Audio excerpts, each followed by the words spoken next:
ඔන්න අදත් වීඩියෝ එකක් අරන් ආවා. ඔයාලා දැනටමත් දකින්න ඇති මම මොකද්ද කරන අද වීඩියෝ එක කියලා. මම කරපු hair donation එක ගැන විස්තර තමයි මම ඔයාලට කියන්න හිතුනේ. ඉතින් එහෙනම් බලමු කොහොමද වැඩි කතා නැතුව මම කොහොමද hair donation එක කරේ කියලා. hair donation එක කරන්න පුළුවන් අපිට ප්‍රධානයෙන්ම ලංකාවේ තියෙනවා අපේ අපේක්ෂා රෝහලට hair donation එක කරන්න පුළුවන්. ඊට අමතරව UK වල තියෙනවා Little Princess කියලා. ඒ ආයතනයටත් hair donation එක කරන්න පුළුවන්. මම මුලින්ම ලංකාවේ process එක ගැන කියන්නම්. මේ අපේක්ෂා රෝහලට අපි hair donation එක කරනවා නම් ඒක ඉන්දිරා පිළිකා භාරය හරහා තමයි මේ donation එක කරන්න පුළුවන්. මේ ඉන්දිරා පිළිකා භාරයට අපිට කලින් නම් රමණි ෆෙර්නැන්ඩෝ සැලොන් එක හරහා තමයි මේ ඉන්දිරා පිළිකා භාරයට hair ලබා දුන්නේ. දැන් අපිට පහසුකම් සලසලා තියෙනවා. මොකද රමණි ෆෙර්නැන්ඩෝ සැලොන් එකේ අපිට අපොයින්ට්මන්ට් දාලා තමයි මේ hair donation එක කරන්න පුළුවන්. සමහර වෙලාවට මේ අපොයින්ට්මන්ට් ෆිල් වෙලා තියෙනවා. ඒ නිසා අපිට දැන් අවස්ථාවක් දීලා තියෙනවා hair එක වෙනත් සැලොන් එකකින් කපලා එයාලා කියන විදිහට කපලා ඉවර වෙලා පෝස්ට් කරන්න පුළුවන් ක්‍රියාවලියක් හදලා තියෙනවා. ඉතින් මමත් කරේ මමත් රමණි ෆෙර්නැන්ඩෝ සැලොන් එකට කතා කරාට පස්සේ එයාලා කිව්වා අපොයින්ට්මන්ට් දාලා ඉවර වෙලා පස්සේ ඔයාට ඇවිල්ලා ඩොනේට් කරන්න පුළුවන් කියලා. ඉතින් මම එතකන් හිටියේ නෑ. මම මොකද කරේ ඊට වඩා වෙන විදිහක් කොහොමද කියලා බැලුවා. ඊට පස්සේ තමා මට දැනගන්න පුළුවන් වුණේ මේ අපිට පුළුවන් වෙන සැලොන් එකකින් එයාලා කියන විදිහට කපලා ඉවර වෙලා ඩොනේට් කරන්න පුළුවන් කියලා. ඉතින් මම ඒ විදිහ කරේ. මම මුලින්ම ෂැම්පු කරලා හොඳටම කොණ්ඩේ පිරිසිදු කරලා ඉවර වෙලා මුකුත් ඔයිල් ඇප්ලයි කරන්න නැතුව සැලොන් එකට ගිහිල්ලා කොණ්ඩේ ගොතලා රබර් බෑන්ඩ් දාලා ඒ විදිහට තමයි කොණ්ඩේ කැපුවේ. ඊට පස්සේ දවස් 3ක් ඇතුළත මම පැකින් කරලා කුරිය කරා.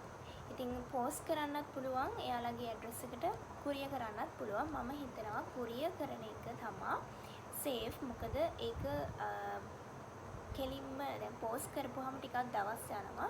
ඊට කුරිය කරපුවාම ඉක්මනින් ඉන්දිරා පිළිකා භාරයට ඒක ගන්න පුළුවන්. ඉතින් ඒ නිසා එයාලට ලැබුණට පස්සේ එයාලා අපිට මෙන්න මේ විදිහට සර්ටිෆිකට් එකක් ඉෂුව කරනවා. ඉතින් මේක තමයි මට ඉෂුව කරපු සර්ටිෆිකට් එක. මම 2022 තමයි hair donation එක කරේ. ඉතින් මේක තමයි මගේ සර්ටිෆිකට් එක. අනිවාර්යෙන් එයාලට hair එක ලැබුණා නම් එයාලා අනිවාර්යෙන් මේ විදිහට ඒ ආපු ඇඩ්‍රස් එකටම මේ විදිහටම පෝස්ට් කරනවා මේ සර්ටිෆිකට් එක. ඉතින් ওই විදිහට තමයි ලංකාවේ hair donation එක කරන්නේ. එතකොට ඔයාලට කියන්නේ සමහර අය කලර් කරලා තියෙනවා, ලේයර් කරලා තියෙනවා, ස්ට්‍රේට් කරලා තියෙනවා. කලර් කරලා තියෙනවා නම් දැනට ගන්නවා. කලින් නම් ගත්තේ නෑ. ඒනට දැනට කලර් කරලා තියෙනවා ඒත් ගන්නවා. ලේයර් කරලා තියෙනවා නම් ලේයර් එකෙන් උඩ නැචරල් hair එක තියෙනවා නම් ලේයර් එක ගන්නෙ නෑ. ඒ ලේයර් එකකින් උඩ hair එක ගන්නවා. ඊට අමතරව ස්ට්‍රේට් කරලා තියෙනවා නම් ඒත් ස්ට්‍රේට් hair එක ගන්නවා. ඊළඟට තව දෙයක් කියන්න ඕනේ. මේ අපි දැන් මේ කොණ්ඩය අපිට මේ තරම් දිග මදි. මේ වගේ දිග කොණ්ඩයක් තියෙනවා නම් මේ දිග මදි. මීට වඩා අඟල් එයාලා කියනවා එයාලගේ ඩීටේල්ස් තියෙනවා දාලා වෙබ්සයිට් එකේ අඟල් 15ක්වත් අනිවාර්යෙන් මේ hair එක දිග වෙන්න ඕනේ. ඉතින් ඒ hair එක දිග අඟල් 15ක්වත් වුණාම තමයි අපිට මේ hair එක ඩොනේට් කරන්න පුළුවන්.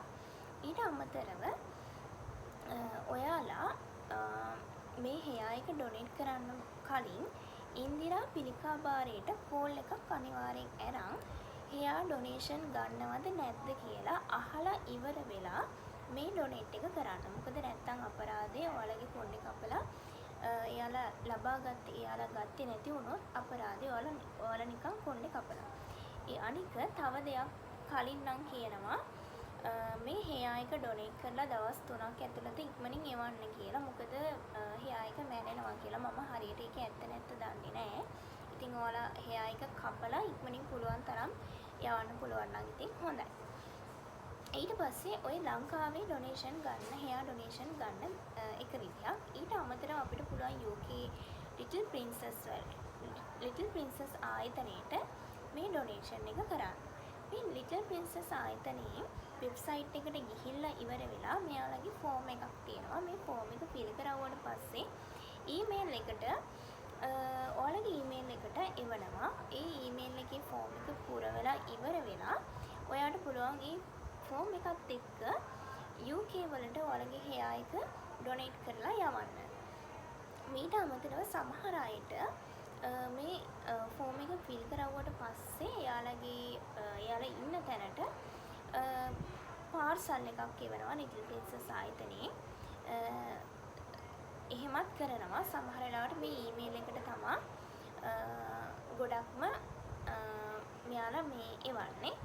ඉතින් මම හිතනවා මෙන්න ඒ කියන්නේ හරිම ආකාරයෙන් මේ දෙකට තමයි මම දැනට දැනුවත්ව මේ දෙකෙන් තමයි හරිම වංචාවක් නැතුව කිසිම වංචාවක් නැතුව හෙයා ඩොනේෂන් ලබා ගන්න. ඉතින් ඔයාලත් හෙයා ඩොනේෂන් එකක් කරන්න කැමති නම් මෙන්න මේ විදිහට හෙයා ඩොනේෂන් එක කරන්න පුළුවන්. මම ඩිස්ක්‍රිප්ෂන් බොක්ස් එකේ ඉන්දිරා පිරිකා බාරයට ලබා දුන්නේ. ඒ නිසා මම ඒකේ දුරකථන අංකයයි ඊට අමතරව ලිපිනයයි පෝස්ට් කරන්න ඕන ලිපිනයයි ඔයාලට දාන්නම්. ඊට අමතරව මේ ඉන්දිරා පිරිකා බාරේ වෙබ්සයිට් එකට ගිහිල්ලා ඔයාලට තොරතුරු දැනගන්න පුළුවන් කොයි වගේද කොහොමද අපි හෙයා ඩොනේෂන් එක කරන්න ඕනේ. එයාලා මේ process එක කියලා තියෙනවා. ඒ වගේම ලිටල් ප්‍රින්සස් වෙබ්සයිට් එකට ගිහිල්ලා ඔයාලට ඒ අදාළ ඩීටේල්ස් බලා ගන්න පුළුවන්. ඉතින් ඔයාලත් මේ විදිහට ඔයාලා ආදරෙන් වවාගත්ත කොණ්ඩය ලස්සනට ආදරෙන් රැක බලාගත්ත කොණ්ඩය වෙන කෙනෙක්ට දීලා එයාලගේ හිනාව බලන්න ආසයි නම් ඉතින් මෙන්න මේ විදිහට තමා කරන්න පුළුවන් process එක. ඉතින් එහෙනම් මම ගිහින් එන්නම්. තවත් වීඩියෝ එකක් කරන් ඉක්මනින් එන්නම්.